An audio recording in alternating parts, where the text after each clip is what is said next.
God, what's the film with Schwarzenegger when they're recording the video and it starts running out? Oh God, it's the terrorists on film. What was it? True Lies. Yeah. Oh, True Lies. That was brilliant. That was very funny. Now, Alan Arthur asks about gigs, but I think we've probably covered that. Pete Bloomfield, we obviously hear from Eddie and Paul, but don't hear or see much from Charlie. He's too posh. He's too posh. In fact, you've answered this. You answered it online. Charlie is under a gagging order as he is far too intelligent and makes the rest of us look really shit. That's the man of mystery. Moving swiftly on. Pete, will ask some questions. Okay, put the light on because I can't see very much. There you go. No, this is the third light now. Right. Third light, nice. Tim Nicely from done, New York. Any chance of Small Town Glory remaking Room at the Top? Quick answer. Nope. Eddie's going down to the basement. Right. I've been to the basement. Put the light back on again. Yeah. Tim, thank you for the question. Do you know what? I haven't heard that song in such a long time. I dug it out recently and posted it actually. Love that song. Do you know what? The strangest thing about, I think some bands everyone talks about the Police, right, in terms of B-sides. Okay, it always seems like because the missus loved the Police, really did, and she always says, "Oh, they had the most appalling B-sides of any band ever. They just literally could dig something out and stick it on a B-side. It was awful."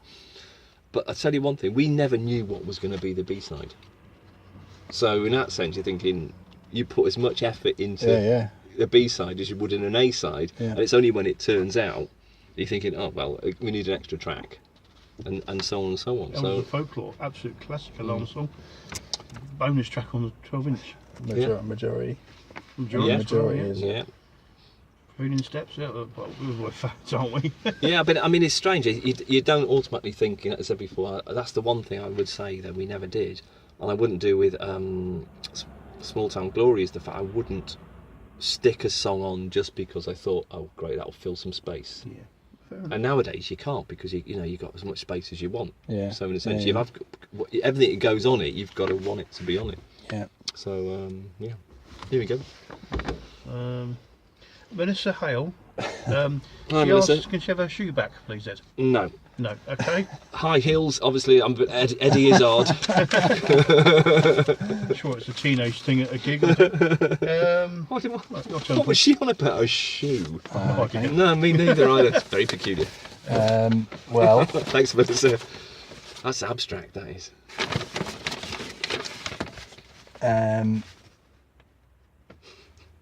Ellis, Meredith Owen asks, when the Tenement Commandments Volume 1, was the Tenement Commandments Volume 1 a conscious effort to recapture the early 90s, mid-90s feel-good British pop sound, as that's what's sorely missing from the charts right now, and I loved it. Bless. Says Ellis. Do you know what? Not purposely, no. The one thing I mean, this goes into roots now of music, and I think I used to listen to a show on a Saturday afternoon. It was like, I think it was Alan Freeman when he used to do the sort of go back and talk about lots of stuff that's happening in the 60s and things like that. And I used to listen to it thinking, and it was fascinating that there's certain music that I always enjoyed. It was always guitar based, and I love the sound of jangling guitars. I was a huge fan of the Byrds, and I like Stone Roses, and I like the Smiths. And I like Tom Petty, and I like ELO, and I can admit that now because years ago she couldn't do things like that. But that's the sort of kind of music I like because it's melodic and it's like the only thing I was really worried that people would think we sound too much like REM. That was my first thought. I thought, oh shit, people don't think like REM trying to be REM. I'm thinking no, far from it. There's no way that Paul's going to be Michael Stipe. It's not going to happen. Same haircut. That's where the similarity probably ends. Was no beard. True. No, that's true. Yeah, and he lived in another country with a different accent. But that was it. And I suddenly thought, no, this is the sound because it suits the music that we're making. So the sounds that go together go with the melodies, and I think we're melody first, and then guitars second, and then everything else sort of follows behind. Yeah. Because all the guitar licks that I'm writing tend to go with the melodies. So it's the sort of stuff I used to do in the Alarm. And I'm sure Dave won't mind me saying this, but a lot of the licks on a lot of the songs sort of came from me because I write the melodic riffs, where Dave is a great rock player and his instrumentation is incredible. Like, you know, Absolute Reality and Where Were You Hiding and all those sort of things.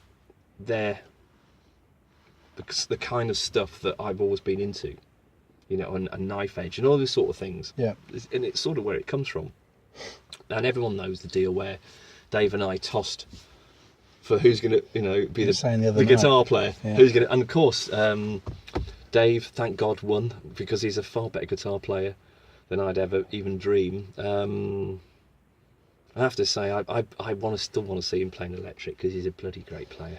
I know he plays acoustically all the time, but I think the world is missing something there. I really do. He is. I love it. I love his playing. He's a really good player. One in a million. So yeah. Anyway, let's not get impressed. Let's go on. Moving on. Okay, Craig Judd. He says, "I'd like my hearing back, Eddie.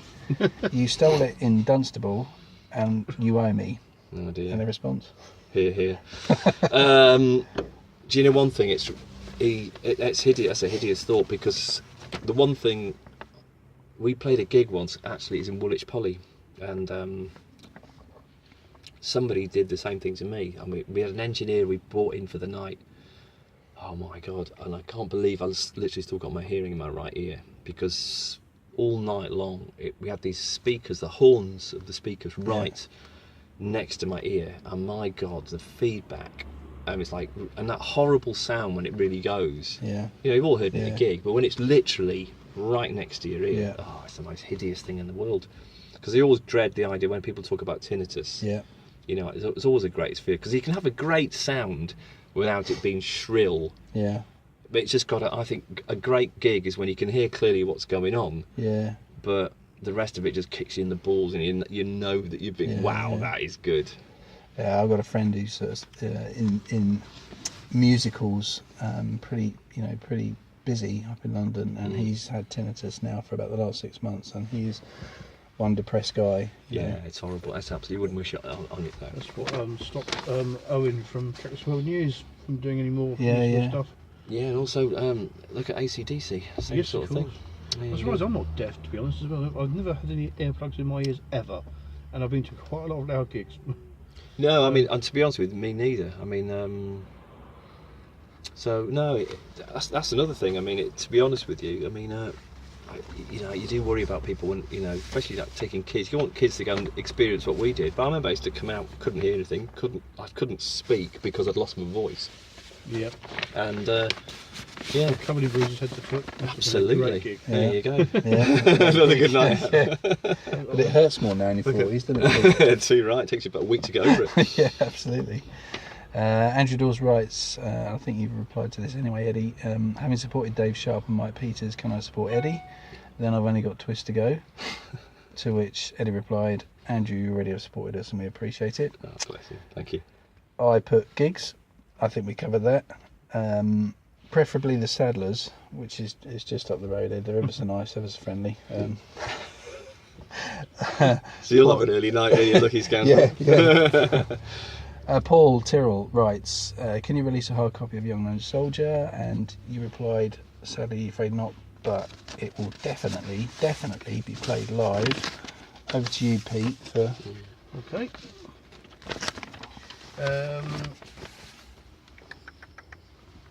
Craig Judd again. He suggests using Periscope for an online gig. So it's modern. What you do at UCLA, you can do on a phone now. Yeah, and yeah, exactly. Amazing, isn't it? I mean, the hardest thing. I mean, technology's changed everything so much. I mean, I think talking the other day. I mean, it's never been a harder time to be a photographer, to be honest with you, because everyone thinks they're a photographer nowadays. So I mean, it's not easy. I mean, and every time, by the time we probably get to do a gig, you know, most venues will probably have their own system in place, like GoPros and everything else all around the venue and sound, and then they'll probably hire it to the group to actually do the gig, and they can broadcast it from their own thing, and they'll probably charge people. So if you want to use our system, we'll probably charge you. who knows what's going to happen in the future? I mean, it's just changing all the time. I mean, the other way of doing something is actually do something which is even more abstract. Which actually I'm thinking as I'm talking, is actually having a venue that you do it all. You put your own production on, you do your own thing. And a funny kind of way, got the idea a little bit when Coldplay did it for their record. They seem to do it in a tent. Right. And obviously they have an invited audience or whatever. Yeah. And, sometimes you can do something yourself because you're not trying to... If you go to an established venue, you've got to work with the constraints of it. I've seen it so many times with bands trying to make it all work in a venue. But if we do something which is a bit more, dare I say this, inverted commas, I'm glad we're not videoing this, with Eddie, if we do have a string section, and we do have part 2, don't quote me on this, but brass section on the next one. Okay. Yeah, obviously going for our style council phase now on the next one. Don't quote me on that either. Then it might be more of an event rather than actually just a gig. Because if we're not going to do loads of gigs, then you want it to be really good. So, in other words, to be able to control it. Yeah. Because a lot of people I work with do productions and everything else, and I work with a really good team, and they could put on a bloody damn good production. Yeah. And so it's been something I've been thinking about, and it could be a bit more than just a gig. So we'll see. Sounds exciting. Yeah. Well, I'm thinking it through as I'm talking, but I mean, yeah, could be a good idea actually. Yeah. Might be. Yeah. We'll see. Right. But there's always a sad list to fall back on, Eddie. Yeah. Or a phone box. One more question. It's from Graham Nye, an old mate of mine from many years ago. Hi, Graham. Hello, Graham. I agree. Graham. How frustrating was it back in the Alarm's early days to have producers impose their own ideas and effects on the records, such as the Fairlight and the trumpet on 68 Guns? Yeah, you got me on that one, didn't you? Bloody hell. Let's finish on a right old incendiary issue. How many times can Eddie leave the alarm? Oh, right, okay. Yeah. How was it? Yeah. It's the strangest thing, I suppose. It's really weird that in the band I was the weakest musician. Full stop. I can quite easily put my hand on heart and say that. But unfortunately, every time we got a producer in, they were either a bloody great guitar player. We even had John Paul Jones in at one point. Right. And Tony Visconti, he was a lovely chap to work with. And it always seemed like there were a load of ex-musos who always thought, the way they did it, they could do it a lot better than you. So they're all sitting over you going, come on. And it was what you got. Absolutely hideous. And of course, what happens as well, I think producers have got this way of saying, well, they've got... what people forget is really that the band should be the client, where a lot of times, actually, it's the record company who's the sort of the conduit. And if they're not happy with what they hear, they're on the producer's back, not on the band's back. Right. So it's not an easy job, and I'll be dead honest and say that it's a bit like being a football manager. You've got the chairman upstairs paying all the bills, and you've got the team who can be a bit sort of, awkward and tetchy. But there are certain things that obviously I disagreed with, and often with the band as well. I was always the one who's not seen as a troublemaker, but would flag things up that I wasn't happy with. And I just thought in life, if things don't get better, if you don't stick at your head and try and do something about it, things will never get better. And you're always thinking, I wish I'd done this. So often I used to sort of be the person who used to get in trouble for sort of saying, right, don't want those fucking trumpets on 68 Guns. I loved... I'll be dead honest, when we actually did 68 Guns, I remember we took in a copy of Born to Run. I said, listen to Born to Run. This is the size, and this is the sort of what we want, and this is like, I want it to be this powerful. Yeah. There's no way there's a fucking trumpet on Born to Run. There's a great saxophone, there's a brilliant guitars, and it's it's energy, and it's this. And I said, if you can capture that kind of energy on a record, that is the kind of power I want. And to make Add insult to injury, not only did they put trumpets on it, is when we finally got to play it, which was probably the most exciting period. We didn't know at the time because we hadn't even heard the record because we were in America when it actually came out. We got to the top of the pops and I heard the record and I went, they've sped the record up. So, let me get this right. The first time you heard the full proper version, was when we got back to the UK, right? And they'd sped it up. And that's why Mike goes, hey, at the start of the record. It doesn't sound anything like Mike. I thought they got someone else in to do it. And they just notched the record up. Because somebody, and I spoke to Steve Tannett from a record company, and this is why the record business is really interesting. Because Steve's a sound bloke, and he was saying to me, well, we were listening to the reps are the people who take it in and listen to it. And so he goes, if you speed it up a little bit, it'll be have much more impact. So somebody just literally just went with a knob and went, very speeded it up. And it goes, ding, ding, ding, ding, ding, ding, ding. And I think, because we tried to tune the guitars, because we had a tuners in the studio, because we were going to play along to it. Because the one thing about Top of the Pops, you realise, you actually can, you're not plugged in, and you actually could hear yourself strumming over the music. So you can imagine electric guitar. If you can hear electric guitar over the music, you know how quiet it is. And Dave's saying, do you know what, I can't, there's something wrong with the tuner because I can't tune it into the record. So what? Because we twigged and basically. Mike tunes down a whole tone now. I don't know whether he's always done it, but it's. Well, we used to tune down a semitone. Right. Okay. Because the Stones, we learned from the Stones that if you did it, it meant the strings wouldn't break as quick. Right. And also that you'd save a semitone off your register when you're playing live every night. Right. And that's why U2 started doing the same thing. Right. So they started. They saw what we were doing and realising that Bono's going, in the name of love. So it's like, whoa, bring it down, bring it down. A little save your bacon. And that was it. So that was one of the sort of shock horror moments. And then so I'd already left the band at the time. The trumpets were on. And I remember, I think it was either Dave or Nigel. Was it Tantrum? Oh yeah, I heard it. I went, what the? And right, so I went, that's dreadful. Leaving, hate it. I'm not going to have my name on that. All right, end of story. So I remember marching off in Battersea somewhere or other, having a right old moment. And like you do, teen angst, nearly post teen angst anyway. And then I think as Dave came running down the street, or Nigel, and said, hey, don't be, calm down, we can sort things out. It'll never be the same. So anyway, like you do, talked me down. Heard the Strength album. I went away on honeymoon. We'd overrun on the record. I couldn't believe it. We'd actually worked. I remember the night before my wedding, I was in the studio until 4 o'clock in the morning, still trying to do backing vocals. And finally got to bed and literally got up. The moment got to bed, had to get up again. So when I came back, they'd mixed the record, and I'll be honest with you, I hated the Strength record as a recording. I loved the songs, hated the record, and I went down on record as saying that. I said I really was unhappy. It broke my heart because I actually knew at the moment Knife Edge as a song, I loved that song. I remember played it not so long ago. We went down to Mike's with to play up in Wales at one of the Love Hope Strength things. Yeah. So we marched up Snowdon, got soaked to the skin, marched all the way down, soaked to the skin, and went down to play a gig.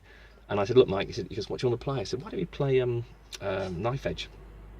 And he goes, what are you going to do? He goes, I play it like this. I said, look, just play it like this. I said, we'll play it this sort of way. And he went, oh, okay, let's do it. It's fine. It's on. People can find it online now. And I knew it was a good song when we'd written it. So when I heard it on record, the final version, I was really disappointed. I think it was the wrong. Mike Howlett was a lovely chap who I've obviously met since, and sadly Nigel Luby, who worked as the engineer on it.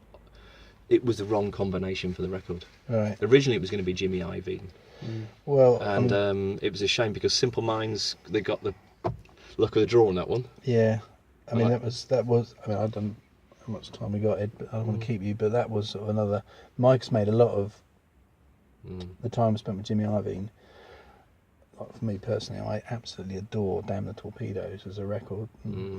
So I wondered what your memories of with him working with Jimmy Iovine. Well, we didn't. That was the thing. It was really strange. We actually spent, I think, probably about 4 hours with him, and he was listening to the songs, listening to the demos. He said the songs aren't there yet. He said you need to go away and basically, it's not quite the finished record. And I think again politics probably kicked in, because the one thing I realised as well, that we were assigned to IRS Records, I don't think they could afford him. Right. Simple Minds were with A&M in America. They had a much bigger budget. They also just come up off the back of Don't You Forget About Me, which was a big hit with Pretty in Pink and everything. I think is it Pretty in Pink, one of them anyway. So it was when you put the two, when you actually put the two side by side, we weren't going to get him. Not time, because obviously they wanted to get the record out. We'd waited quite a bit of time to get another record out. It wasn't going to happen. So obviously we were struggling to find a producer, and Mike came along. Obviously, he worked with OMD, but you could see already it wasn't the kind of, to make a great rock record, which really I think Strength should have been a great rock record. Yeah. I mean, it's like Strength as a song should have absolutely smashed it. Yeah. As a rock record, because Dave is like playing blistering guitar. It needs more guitars. It needs to be heavier. It needs to be dirtier. And I think that's the kind of sort of record that I sort of wanted to make. And I thought when I came back, I didn't hear the record I wanted to make, but the songs I loved. Yeah. So we're going out, and it wasn't a hard record to tour because I loved playing the songs. Yeah, yeah. I've Absolutely. got some great bootlegs. I loved playing those songs. There's some really good songs on that record, and that's the thing about it. I've been a musician. I think sometimes you're thinking you always want to play the perfect gig, make a perfect record. And back to Small Town Glories, where I went back into the studio so many times, because I didn't see myself as a producer. I've got a pair of ears, and I was trying to find something that when I took it out, it would sound good here. It would sound good in this car. It would sound good at home, or it would sound good somewhere else. Yeah. And so, trying to learn from my mistakes, I thinking, I'd just change something in the studio, and the studio we worked